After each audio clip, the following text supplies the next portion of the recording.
Welcome to KRR kitchen. இன்றைக்கி நம்ம கிச்சனில் என்ன ரெசிபி பார்க்க போகிறோம்னா, நல்ல ஒரு சூப்பரான சிக்கன் ஃப்ரைட் ரைஸ் எப்படி செய்கிறதுன்னு தான் பார்க்க போகிறோம். இந்த சிக்கன் ஃப்ரைட் ரைஸ் நல்ல டேஸ்டியாக சுலபமாக வீட்டிலே எப்படி செய்கிறதுன்னு பார்ப்போம் வாங்க. அதுக்கு முன்னாடி நம்ம சேனலை இப்போ தான் ஃபஸ்ட் டைம் பார்க்குறீங்கன்னா சப்ஸ்கிரைப் பண்ணி வச்சுக்கோங்க. கூடவே பெல் சிம்பிள் ப்ரெஸ் பண்ணி ஆளுங்கிற ஆப்ஷனையும் ப்ரெஸ் பண்ணி வச்சுக்கோங்க. அப்போ தான் நான் போடுற வீடியோஸ் எல்லாம் உங்களுக்கு தொடர்ந்து நோட்டிஃபிகேஷனில் உடனுக்குடனே கிடச்சிக்கிட்டு இருக்கோம். இப்போ வாங்க இந்த டேஸ்டியான சிக்கன் ஃப்ரைட் ரைஸை எப்படி செய்கிறதுன்னு பார்த்துடலாம். இப்போ சிக்கன் ரைஸ் செய்யறதுக்கு முன்னாடி நம்ம சிக்கனை பொரிச்சு எடுத்துக்குவோம். அதுக்கு 1/2 கிலோ போன்லெஸ் சிக்கன் எடுத்து வச்சுருக்கேன். இதில் ஒரு 1/2 மூடி லெமன் புழிஞ்சு விட்டுக்குங்க. லெமன் புழிஞ்சு விட்டுட்டு அது கூடவே தேவையான அளவு உப்பும் சேர்த்துக்குவோம். உப்பு சேர்த்ததுக்கப்புறம் இதில் 1 டீஸ்பூன் தனி மிளகாய்த்தூள், 1 டீஸ்பூன் காஷ்மீரி சில்லி சேர்த்துக்குங்க, 1 டீஸ்பூன் தனியாத்தூள், 1/2 டீஸ்பூன் சோம்புத்தூள், 1/4 டீஸ்பூன் மஞ்சத்தூள், 2 டீஸ்பூன் கார்ன்ஃப்ளவர் மாவு, அப்புறம் ஒரு முட்டையை எடுத்து வெள்ளைக்கருவு மட்டும் அதில் சேர்த்துக்குங்க.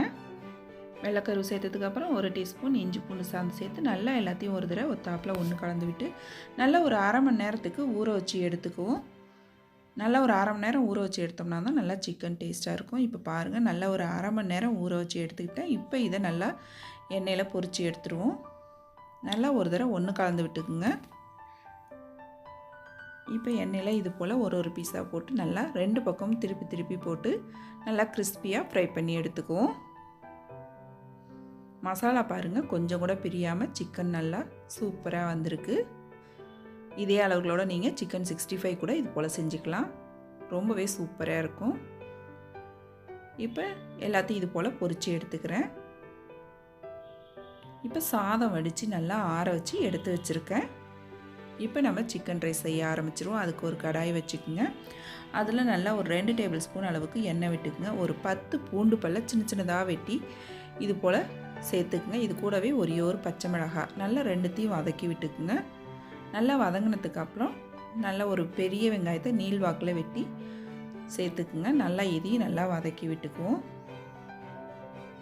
இப்போ வெங்காயம் நல்லா வதங்கி வந்ததுக்கப்புறம் இதில் 1 கப் முட்டைக்கோஸ், 1 cup carrot, 1 cup capsicum, 1 cup beans, நல்லா எல்லா காய்கறியும் சேர்த்துட்டு இதுக்கு தேவையான அளவு உப்பு சேர்த்துக்குங்க.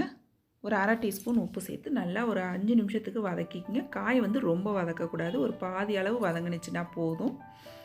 இப்போ இதில் ஒரு 4 முட்டையை சேர்த்து நல்லா பொரித்து எடுத்துக்குவோம். அதில் கொஞ்சமாக எண்ணெய் விட்டுக்குங்க. 4 முட்டையை உடச்சி வச்சுருக்கேன், அதை இதில் சேர்த்துக்கிறேன். லைட்டாக மேலாப்பில் உப்பு சேர்த்துக்குவோம். உப்பு சேர்த்து நல்லா இதை முட்டையை பொரித்து எடுத்துக்குவோம். நல்லா இது போல் ஒன்று கலந்து விட்டுக்குங்க. நல்லா இப்போ முட்டை பொரிஞ்சு எல்லாத்துக்கூடையும் சேர்த்து நல்லா ஒத்தாப்பில் ஒன்று கலந்து விட்டுக்குங்க. இப்போ நம்ம மசாலா எல்லாம் சேர்த்துக்குவோம். ஒரு 1/2 டீஸ்பூன் தனி மிளகாத்தூள், 1/4 டீஸ்பூன் மஞ்சத்தூள் சேர்த்து நல்லா ஒரு தடவை ஒத்தாப்பில் ஒன்று கலந்து விட்டுக்குங்க. கலந்ததுக்கப்புறம் நம்ம வடித்து வச்சுருக்க சாதத்தை இது கூடவே சேர்த்துக்குவோம். சாதம் சேர்த்ததுக்கப்புறம் 1 டீஸ்பூன் அளவுக்கு மிளகுத்தூள் சேர்த்துக்குவோம்.